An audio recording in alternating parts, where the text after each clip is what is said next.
तो भाइयों ये कंटिन्यूटी में अपन वापस करते हैं। वो मेरे दोस्तों लाइट चली गई थी और फिर आपको मज़ा नहीं आता बेटा, जो इतनी शानदार क्वालिटी में आप लोगों को प्रोवाइड कर रहा हूँ, इतना अच्छा लाइट इफेक्ट आ रहा है, वो बिगड़ जाता बेटा। तो अब देखिएगा, अब अपन बात कर रहे हैं अपन उसी क्वेश्चन को कंटिन्यूटी में। तो मैं ये अगर लेक्चर मर्ज करके डालता हूँ तो भी आप देख लेना, समझ जाना, और अगर मर्ज ना करूँ तो भी मैं उसमें पार्ट 1 पार्ट 2 करके इंडिकेट कर दूंगा आपको। तो हमने बोला कि हमारी जो स्ट्रेट लाइन है वो इस पॉइंट से जा रही है। हमारा क्वेश्चन क्या था, फिर रिपीट कर देता हूँ, हमें स्ट्रेट लाइन की इक्वेशन निकालनी है। Find the equation. अब यही चलेगा पूरे टाइम, इक्वेशन निकालनी है। हमारी स्ट्रेट लाइन इस पॉइंट से जा रही है and inclined at an angle of 135 degree.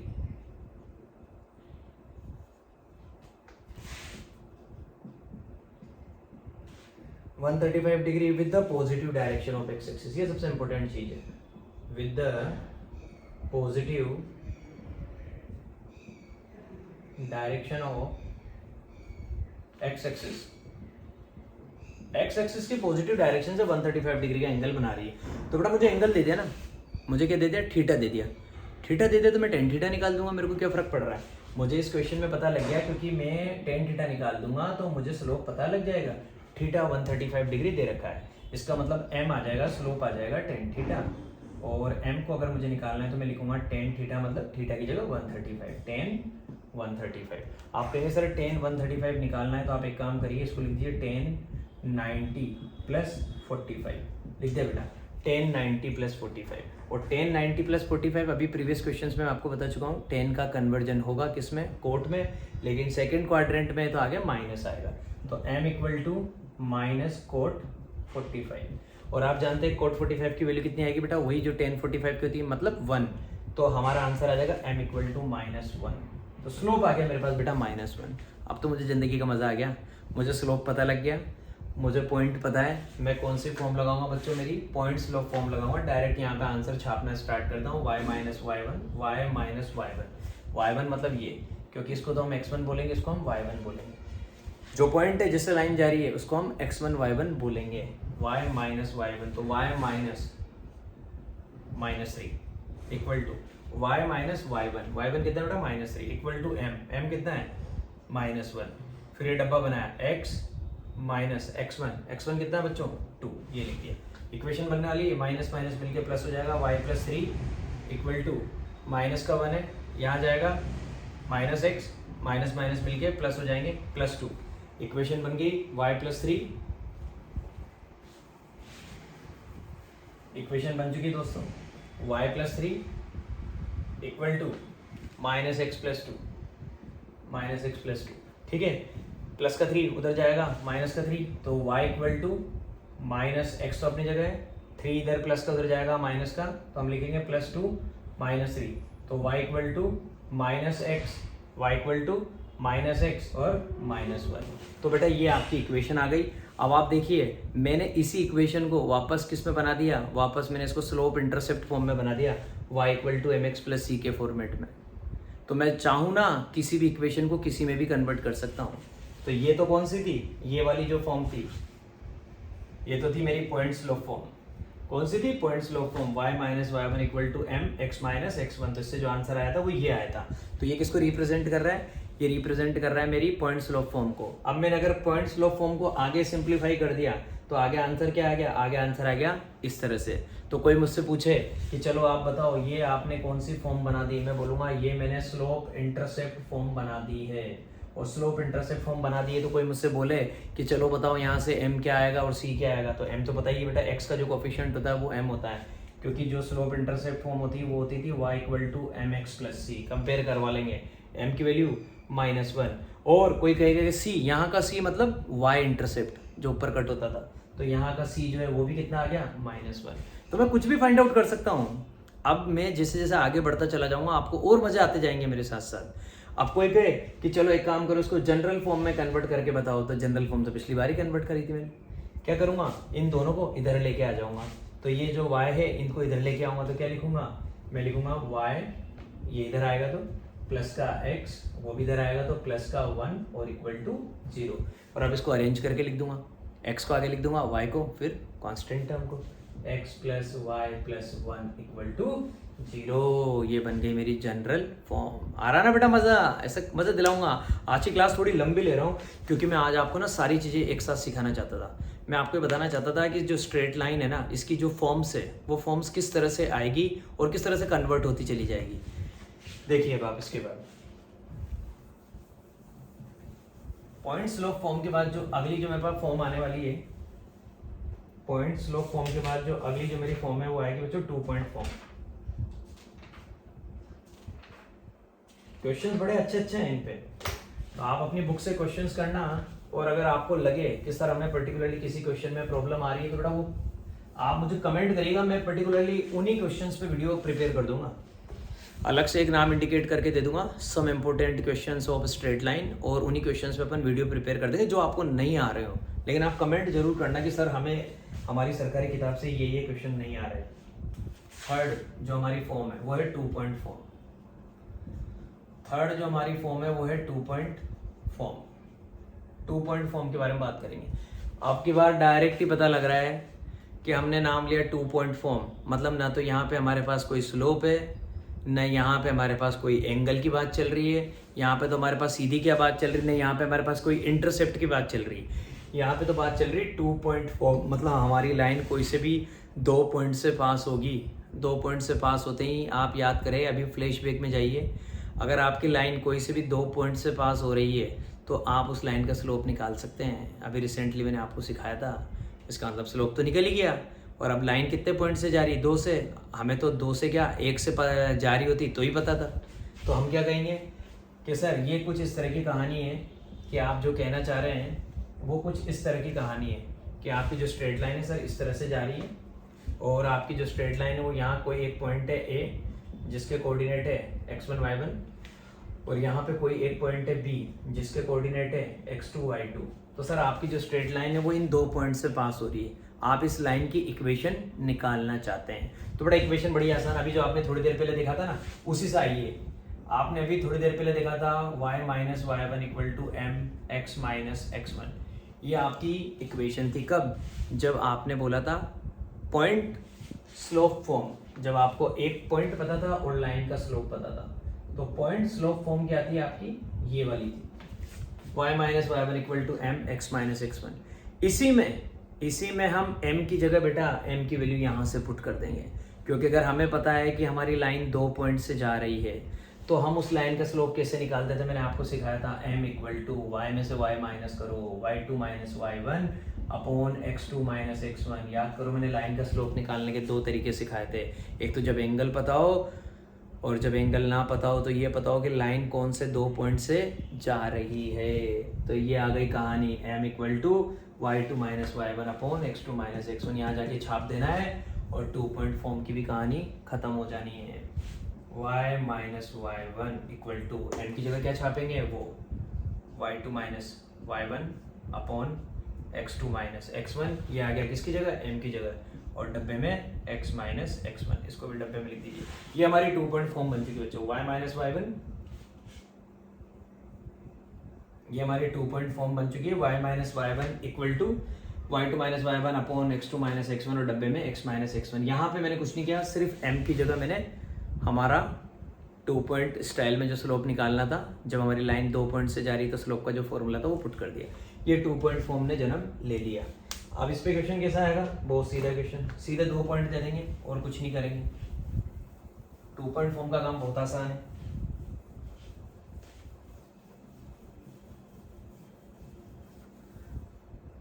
देखिएगा, find the equation of the line. मैंने क्या कहा कि बार बार अब एक ही एक लैंग्वेज चलेगी। Find the equation of the line.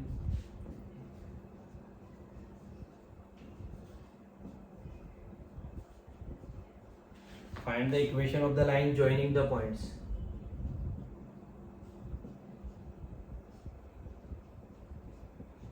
Joining the points. 2 point दे रखे हैं, मैं हमेशा नाम देता हूँ -1,3। पहला पॉइंट है -1,3 एंड B। सेकेंड पॉइंट है 4,-2। Find the equation of the line joining the point. इन दोनों पॉइंट से जाने वाली लाइन की आपको इक्वेशन लिखनी है। तो आप क्या कहेंगे, अरे सर कोई दिक्कत ही नहीं है, हमें तो पता लग गया सर, ये पहला पॉइंट लिख देंगे x1 y1, सर दूसरा पॉइंट लिख देंगे x2 y2। सर सबसे पहले तो स्मार्टली काम करते हैं, 2 पॉइंट पता है ना तो स्लोप पहले ही निकाल लेते हैं सर, ताकि दिक्कत ना आए। m equal to y2 minus y1 upon x2 minus x1, sir इसको निकाल लेते हैं। y2 कितना है -2 में से माइनस करना है किसको, y1 को, y1 कितना है 3, x2 कितना है 4 में से माइनस करते हैं किसको, -1 को। m इक्वल टू -2 -3 -5 और अपॉन में आ जाएगा 4 + 1 का मतलब 5 से 5 की जिंदगी खराब। आंसर कितना आ गया बेटा -1। स्लोप पता लग गया मुझे कितना, -1। मैं क्या कहूँगा कि यार अपनी इक्वेशन लिखते हैं, y - y1 इक्वल टू, लिखो साहब y2 - y1 upon x2 - x1 और डब्बे में x - x1। आप क्या कहेंगे, सर इसकी वैल्यू निकाल तो ली sir, y2 - y1 upon x2 - x1 m ही तो होता है, m की वैल्यू कितनी निकाली सर -1, तो रख देंगे, क्या फर्क पड़ रहा है, y माइनस पहले y1 कितना है बेटा, ये रहा 3, y - 3 इक्वल टू, इसका आंसर कितना है -1, इसका आंसर लिख देंगे हम यहाँ पे -1। डब्बा चालू, x - x1 कितना है बेटा -1, तो माइनस होएगा तो प्लस हो जाएगा, ये हो गया, खत्म कहानी। ये आपकी बन चुकी है बेटा। अब आप इसको चाहें जितना आगे सिंप्लीफाई करेंगे आपको वापस आपकी जनरल फॉर्म मिल जाएगी। पहले ना हो यकीन तो देख लीजिए, y - 3 इक्वल टू माइनस का 1 को उधर करेंगे तो माइनस का x और माइनस का 1, इसको भी दिखा देते ताकि आपको पता लग जाएगा भी जनरल फॉर्म में कैसे आएगी, -x - 1। आप क्या कहेंगे सर, y - 3, तो माइनस का 3 है सर, तो एक काम करते हैं माइनस का 3 उधर भेज देते हैं। पहले तो वहाँ माइनस का x है उसको लिखते हैं, फिर वहाँ माइनस का 1 है सर उसे लिखते हैं, माइनस का 3 उधर जाएगा सर, प्लस का 3। आप कहेंगे sir y equal to -x और 3 में से 1 जाएगा सर, प्लस का 2 बचेगा। ये आ गया बेटा आपका y इक्वल टू -x + 2। अब ये कौन सी फॉर्म है, ये आपकी स्लोप इंटरसेप्ट फॉर्म है, y equal to mx + c वाली। तो यहाँ से मैं c निकाल सकता हूँ, 2 आ गया। कोई कहे सर जनरल फॉर्म में लाओ, तो दोनों को मैं इधर लेके आ जाऊँगा, तो इधर लेके आ जाऊँगा तो कैसे लिखूंगा, y माइनस का x इधर आएगा तो प्लस का x, प्लस का 2 इधर आएगा तो माइनस का 2 इक्वल टू 0। अरेंज कर देंगे, x पहले y फिर कांस्टेंट टर्म, आंसर आ जाएगा x + y - 2 इक्वल टू 0। ये बन गई दोस्तों जनरल फॉर्म। क्या मजे आ रहे हैं, कोई से भी फॉर्म लेके आओ, डिफरेंट फॉर्म्स, कितनी फॉर्म्स लेके आ गए। हम सबसे पहले क्या लेके आए, हम सबसे पहले लेके आए स्लोप इंटरसेप्ट फॉर्म, फिर हम लेके आए पॉइंट स्लोप फॉर्म, फिर हम लेके आए 2 पॉइंट फॉर्म, और सबको देखा कि सब आपस में कन्वर्ट हो रही है। कन्वर्ट तो होना ही है यार, क्योंकि स्ट्रेट लाइन की जो जनरल फॉर्म है उसी से ये सब कुछ निकले हैं, और ये वापस उसमें कन्वर्ट हो सकते हैं। तो हर फॉर्म किसी भी फॉर्म में कन्वर्ट हो सकती है। I mean to say that मैं कोई सी भी स्ट्रेट लाइन की फॉर्म हो उनको आपस में कन्वर्ट कर सकता हूँ। ऐसे बहुत सारे क्वेश्चन है आपकी सरकारी किताब में जो आपको देखने को मिलेंगे। आप कहेंगे सर आपने तो अभी से मजे करवा दिए, आगे आने वाली चीज़ें मैंने आपको अभी से ही बता दी, क्योंकि ये कॉन्सेप्ट हमारा रनिंग में चल रहा है। अब अगली जो फॉर्म है उस पर देखना आप,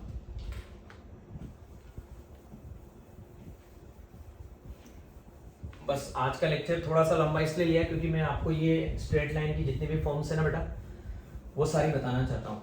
बस अब थोड़ी सी है, 2 फॉर्म और बची हुई है इंपॉर्टेंट जो है, हमें अपनी इंटरसेप्ट फॉर्म, ये फॉर्म बड़ी इंपॉर्टेंट है। इंटरसेप्ट फॉर्म में क्या होगा बेटा, अब की बार मुझे ये नहीं पता मेरी लाइन कौन से पॉइंट से जा रही है, क्या हो रहा है क्या नहीं हो रहा है। मुझे अगर ये पता है कि मेरी जो स्ट्रेट लाइन है ना उसने x पे कितना इंटरसेप्ट कट किया और y पे कितना इंटरसेप्ट कट किया, मतलब दोनों एक्सिस पे कितना इंटरसेप्ट कट कर रही है, अगर मुझे ये चीज़ पता है ना तो मैं डायरेक्ट स्ट्रेट लाइन की एक नई इक्वेशन आपके सामने लेके आ सकता हूँ, और उस फॉर्म को बोलते हैं intercept form of a line. तो लाइन की इंटरसेप्ट फॉर्म क्या होती है देखिएगा। पहले तो मैं आपके सामने फोटो बनाता हूँ, इधर आपको फिर इक्वेशन लिखूंगा। ये आपकी x एक्सिस है दोस्तों, ये आपकी y एक्सिस है, और आपने देखा कि मैंने ये एक स्ट्रेट लाइन बना दी, ये आपका ओरिजिन है। और हमने आपसे क्या कहा कि इस स्ट्रेट लाइन ने x एक्सिस को a पे कट किया, इस स्ट्रेट लाइन ने y एक्सिस को b पे कट किया। हम आपसे कह रहे हैं बच्चों ये जो डिस्टेंस है OA, अभी थोड़ी देर पहले भी बताया था, इसकी लेंथ को मैंने a मान लिया।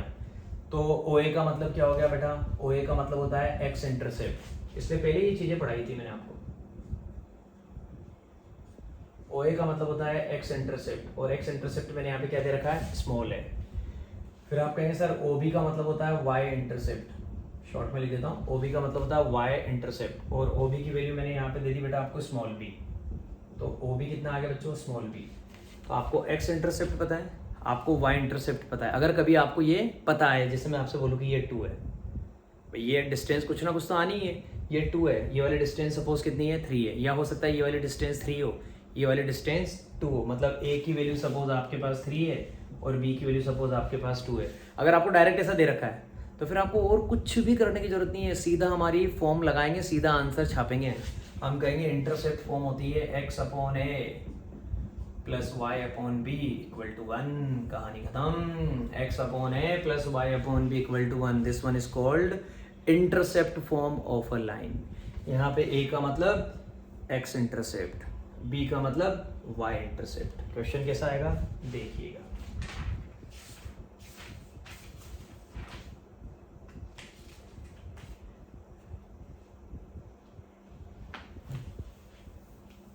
क्वेश्चन वही मैंने क्या कहा, बार बार हर क्वेश्चन में एक ही लैंग्वेज लेके आऊंगा, कौन सी, find the equation of the line. हर क्वेश्चन के अंदर सेम लैंग्वेज लेके आऊंगा। देखिए क्वेश्चन है find the equation of the line, short में कर लेते हैं। इक्वेशन ऑफ लाइन निकालनी, पहले क्वेश्चन ये कह रहा है, आगे की इंफॉर्मेशन बताऊंगा। Which cuts off an intercept 4, which cuts off, ये मैं आपके लिए लिख रहा हूं ताकि आपको समझ में आता रहेगा। An intercept 4, an intercept 4, line क्या कर रही है 4 का इंटरसेप्ट कट कर रही है, कहां पे बताना पड़ेगा, on the positive direction of x axis. ये पूरी बात चलती है कि एक्स एक्सिस की पॉजिटिव पे या नेगेटिव पे, on the positive direction of x axis and an intercept 3 and an, क्योंकि ये तो x का बताया, ये तो x का बताया, मैं y का भी बताऊंगा, तभी तो ये स्लोप, तभी तो ये वाली इंटरसेप्ट फॉर्म हम लगा पाएंगे बच्चों। And an intercept 3 on the negative direction of y axis. चलो यहाँ नेगेटिव कर दिया, इसका मतलब उसकी वैल्यू माइनस में आएगी, negative direction of y axis. तो बेटा हमको लाइन की इक्वेशन निकालनी है और हमारे को इंटरसेप्ट दे दी है। इंटरसेप्ट का मतलब हमें x इंटरसेप्ट दे दिया, लेकिन वो क्या है बेटा पॉजिटिव है, तो x इंटरसेप्ट को मैं a से रिप्रेजेंट करता हूँ, तो a की वैल्यू तो कितनी आ गई बेटा 4, और जो y इंटरसेप्ट है बेटा वो नेगेटिव डायरेक्शन पे जा रहा है, y इंटरसेप्ट को मैं b से रिप्रेजेंट करता हूँ, तो b की वैल्यू मुझे क्या मिलेगी बेटा यहाँ पे नेगेटिव मतलब माइनस में, b की वैल्यू -3। अब मैं किसी का वेट नहीं करूंगा, मैं अपनी फॉर्म लिखूंगा x upon a plus y upon b equal to 1। हम लिखेंगे x अपॉन 4 और प्लस लगाएंगे एक बार, y अपॉन, और b कितना है बच्चों -3, ये लिख दिया मैंने -3 इक्वल टू 1। आप जानते हैं प्लस माइनस मतलब माइनस आ जाएगा, तो आंसर आ जाएगा x upon 4 minus y upon 3 equal to 1। ये बन चुकी है मेरी स्लोप इंटरसेप्ट फॉर्म, ये बन चुकी है मेरे भाइयों मेरी slope intercept form, x upon 4 minus y upon 3 equal to 1। आपसे कोई कहे कि बेटा ये आपकी कौन सी फॉर्म है, आप कहेंगे ये हमारी स्लोप इंटरसेप्ट फॉर्म है, लेकिन हमेशा याद रखना ओरिजिनल जो फॉर्मेट होता है वो ये होता है, एक्स अपॉन ए प्लस आता है यहाँ पे वाई अपॉन बी, इसलिए मैंने पहले ये दिखाया, बाद में फाइनल आंसर वो आ रहा है। तो अगर कोई आपसे कहे कि इसको देख के बताओ कि एक्स और वाई इंटरसेप्ट कितना है, तो एक्स इंटरसेप्ट तो 4 है, वाई इंटरसेप्ट -3 है। अब देखना इसको मैं आपकी जनरल फॉर्म में लेके आने वाला हूँ, ये देखिएगा आप, ये भी यहीं पे करके दिखा रहा हूँ मैं आपको। x upon 4 minus y upon 3 equal to 1, कैसे, वही बच्चों का खेल, एलसीएम लेंगे 12। आप कहेंगे सर 12 को 4 से डिवाइड करिए, ये आ गया 3x, माइनस की जगह माइनस, सर 12 को 3 से डिवाइड करिए 4y, और इक्वल टू में क्या आ जाएगा 1। फिर आप कहेंगे सर ये 1 उधर 12 से मल्टीप्लाई में चला जाएगा, तो 12 को वहाँ भेज दीजिए, 3x minus 4y equal to 12, 3x minus 4y equal to 12। कुछ नहीं करना, 12 उधर प्लस का है, इधर आएगा माइनस का। आप कहेंगे sir 3x minus 4y minus 12 equal to 0, कहानी खत्म। ये बन गई दोस्तों मेरी जनरल फॉर्म, स्टैंडर्ड फॉर्म। तो जो इंटरसेप्ट फॉर्म थी उसको भी मैंने वापस किस में कन्वर्ट कर दिया, जनरल फॉर्म में। ऐसे मज़ा आता है यार बेटा ज़िंदगी का। तो ये देखिए ये कहानी खत्म हो गई। ऐसे ही अब की बार जो लास्ट फॉर्म है उस पर मैं चलने वाला हूँ, वो फॉर्म बड़ी इंपॉर्टेंट है, बड़ी इंपॉर्टेंट है। हालांकि इस साल वो फॉर्म जो है वो आपके सिलेबस से हटा दी है, लेकिन मैं फिर भी आपको पढ़ा रहा हूँ बेटा, क्योंकि अगर एक फॉर्म हटा दी तो उससे फर्क क्या पड़ रहा है, अगर हम उसको पढ़ ले तो हमारा क्या बिगड़ जाएगा। तो मुझे लगता है कि हमारा कुछ नहीं बिगड़ने वाला, बल्कि हमें कुछ सीखने को भी मिलेगा मेरे भाइयों। तो वो जो फॉर्म है उसका नाम है नॉर्मल फॉर्म और परपेंडिकुलर फॉर्म। सबसे यूनिक है नॉर्मल फॉर्म और परपेंडिकुलर फॉर्म। अभी तक अपन ने जितनी भी पढ़ी ना, इनसे सबसे बिल्कुल हट के आएगी, ठीक है। इसलिए मैं आपको पढ़ा रहा हूँ कि क्या बिगड़ जाएगा अगर एक आखिरी चीज अगर हमने पढ़ ली तो, क्योंकि एक फॉर्म हटाने से मुझे नहीं लगता कुछ होना चाहिए। नॉर्मल फॉर्म और इसका एक और नाम होता है परपेंडिकुलर फॉर्म।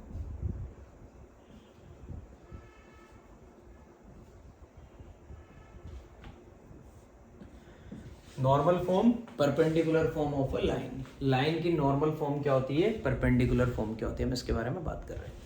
तो देखिएगा मेरे भाइयों, नॉर्मल फॉर्म परपेंडिकुलर फॉर्म को बताने से पहले मैं आपको बता दूं कि ये फॉर्म जो है वो तो बता देता हूं, चलो। x cos alpha plus y sin alpha equal to p, ये फॉर्म होती है, याद रखना आपको। अब ये सारी चीजें मैं आपको बताने वाला हूँ कि एल्फा क्या है और p क्या है, क्योंकि एल्फा पता लग जाएगा तो cos एल्फा आप जानते हैं और sin एल्फा भी आप अपना पता कर लेंगे।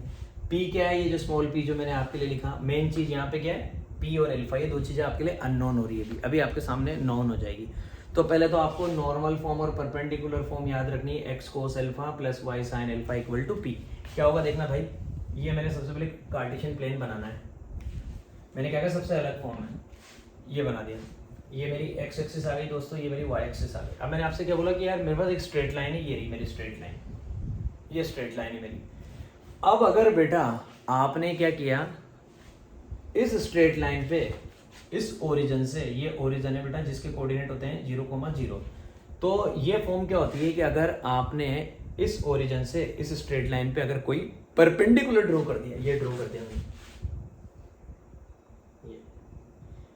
ये कर दिया मैंने, और मैंने इसका नाम दे दिया, एक काम करते हैं, इस पॉइंट का नाम पहले ए दे देते हैं, इस पॉइंट का नाम पहले बी दे देते हैं, और मैंने इस पॉइंट का नाम दे दिया भाइयों सी। मैंने आपसे क्या बोला कि इस पॉइंट ओ से, ओरिजिन से, मैंने इस स्ट्रेट लाइन पे एक परपेंडिकुलर ड्रॉ किया जिसका नाम है ओसी। उस ओसी की जो लेंथ है, इस परपेंडिकुलर की जो लेंथ है वो है स्मॉल पी। ये है हमारी कहानी, मजेदार चीज अब आएगी आपको समझ में। अगर मैंने किसी स्ट्रेट लाइन पे ओरिजिन से परपेंडिकुलर ड्रॉ कर दिया और मुझे उस परपेंडिकुलर की लेंथ पता है, दैट इज पी, और साथ में ये भी पता है कि ये परपेंडिकुलर एक्स एक्सिस की पॉजिटिव डायरेक्शन से जो एंगल बना रहा है वो अगर एल्फा है, तो एल्फा का मतलब क्या हुआ, angle made by perpendicular, angle made by perpendicular with the positive direction of x axis. Positive direction of x axis, dialogue कितना शानदार है, positive direction of x axis, और कौन, angle made by perpendicular. Alpha ये है, alpha equal to angle made by perpendicular, by perpendicular, perpendicular with positive direction of x axis.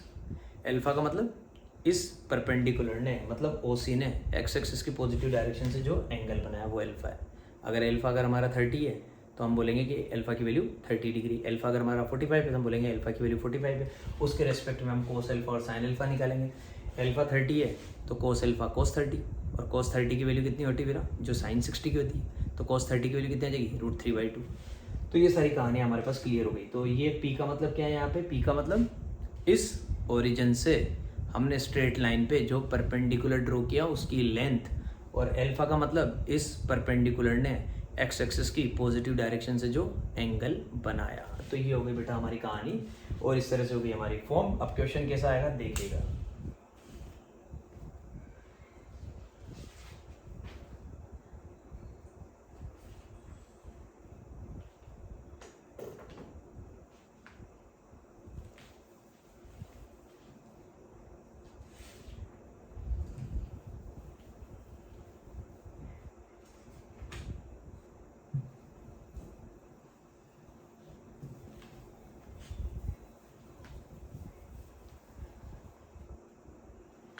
देखिए question है वही सेम पिक्चर, कहा जाएगा find the equation of the line same which is at a distance of. देखिए short में लिख दूंगा लेकिन बात पूरी लिखूंगा।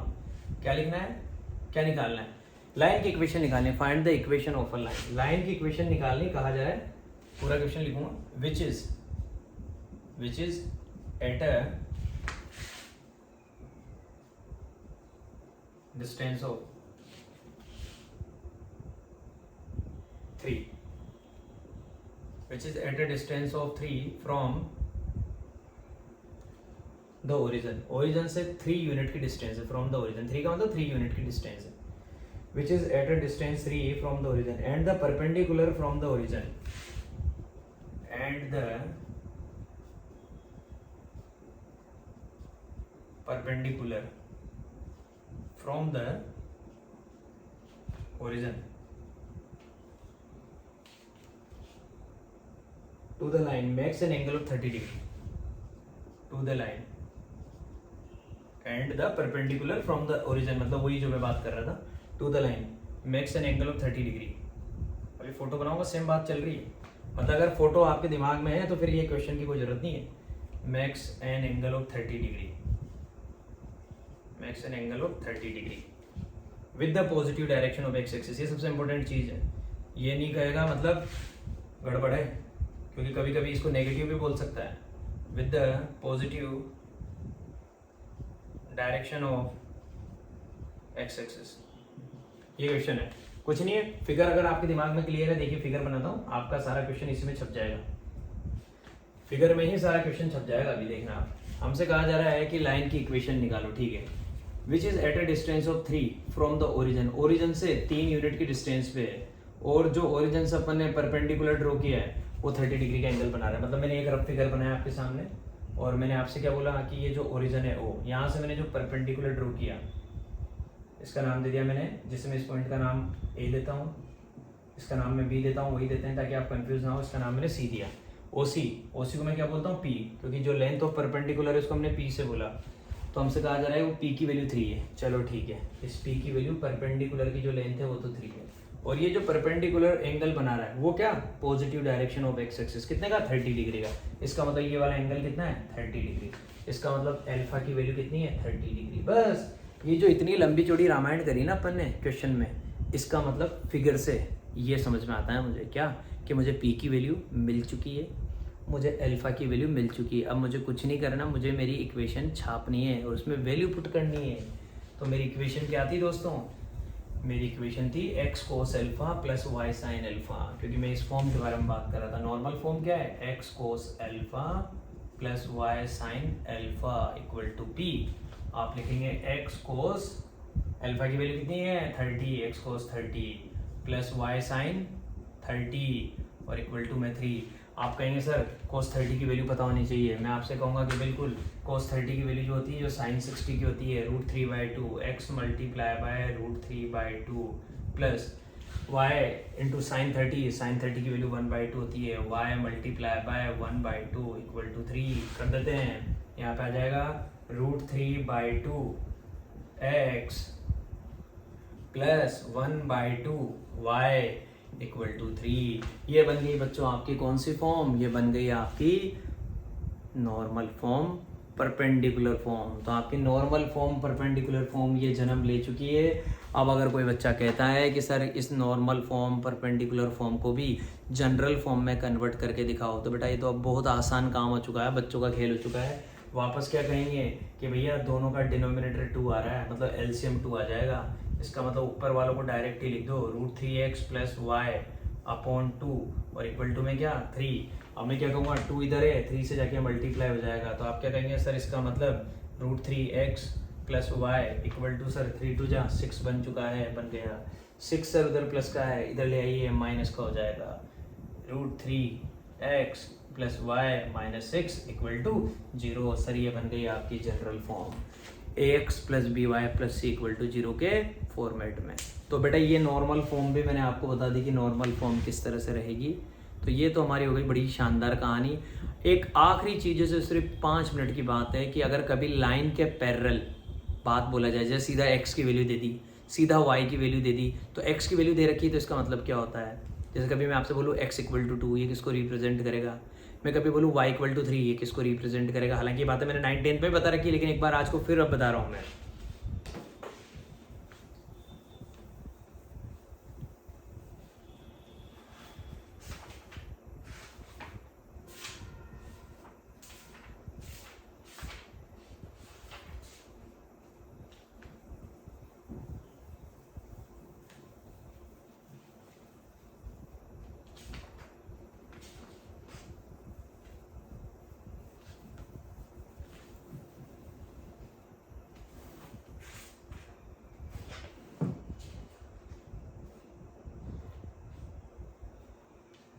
देखिए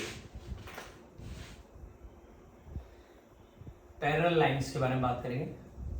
पैरेलल लाइंस की इक्वेशन किस तरह से चलेगी देखिएगा, बहुत सीधी सी और बड़ी शानदार सी चीज है।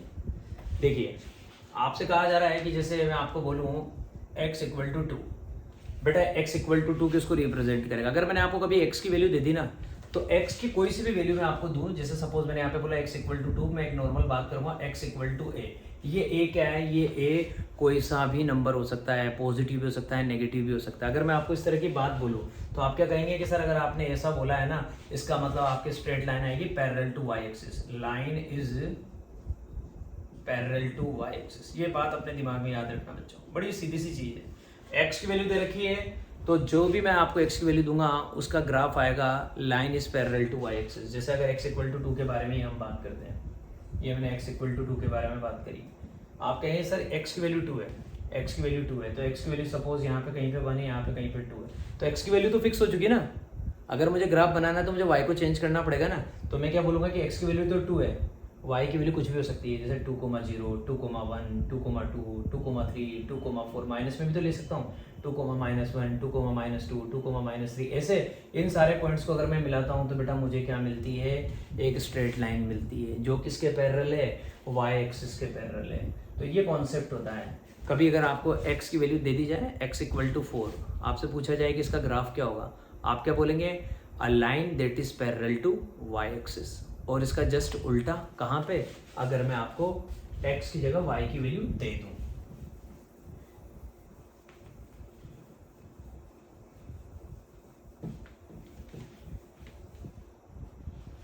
देखिए अगर मैंने आपको बोल दिया कि हमने आपको y की वैल्यू दे दी बेटा, सपोज हमने आपको y की वैल्यू दे दी 3, तो मैं y की वैल्यू 3 दे दूं, -3 दे दूं, 4 दे दूं, -4 दे दूं, कुछ भी दे दूं, तो मैं जनरली आपसे क्या बोलूंगा? अगर मैंने आपको y की वैल्यू इस तरह से दे रखी है y इक्वल टू b, जैसे पिछली बार x इक्वल टू a बोल दिया था, इस बार y इक्वल टू b बोल दिया, थोड़ा सा डिफरेंस दिखाने के लिए।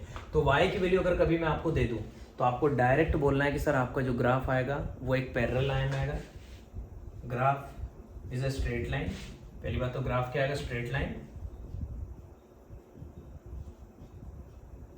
Graph is a straight line always parallel to y की वैल्यू दे रखी है, always parallel to x axis.